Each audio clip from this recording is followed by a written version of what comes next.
Ayan po, pauwi na po kami. Saan kami mapapadpad? Ewan ko na lang. Ito naman. Oh. Hi ka dyan, Singwa. Hello, Singwa. Nga. Si Joel ang aking princess. Hindi. Dati mayroon din naman ako.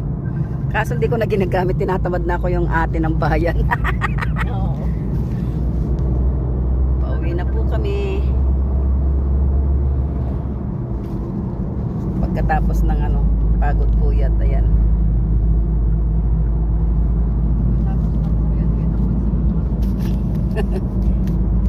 Ngayon pauwi na sa kanya-kanyang lugar. May Laguna, may Bulacan, at ito Manila girl. Ako ang Tarlakenyo, ang inyong ate ng bayan. Ay ba? Diba? Ganun talaga.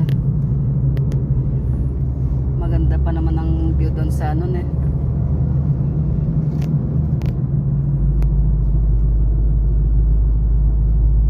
Lunes na naman bukas, pasokan na naman ng mga bata. Papasok na naman ang aking Junjun. Si Junior. Ha? Grade 2. Ay buti, pinagpatuloy yung di ba dati ayaw mag-aaral? Oo, sabi mo, huwag ka na mag-aaral. Nag-isaway ako pa yung principal ba? Oo, nilipat ko nga eh. Ngayon binabate-bate ako ng principal. Yung kasi sabi niya, ba't dito ka namamalengke?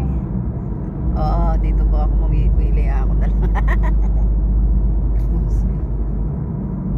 Ganun talaga.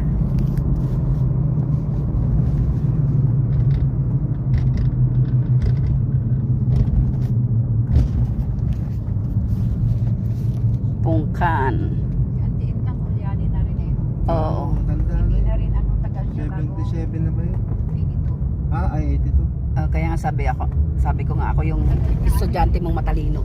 Natatandaan ko nung pinapabuhat ko si Adora no, nasabi ko kasi ako dinadala niya na ako, lumundag nga ako sa grade 2 eh. Hindi siya pwede, sabi niya. Gusto ko kasama ko siya, diba? Magkasama nga kami.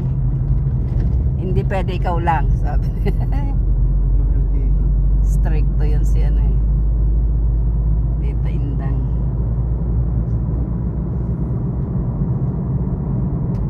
Ang bahay nila Auntie Roda, alam ko dito sa banda rito. Malaking bahay dyan. Oo. Dito sa labas ang bahay nila, hindi doon sa looban. Wala na, lampas na.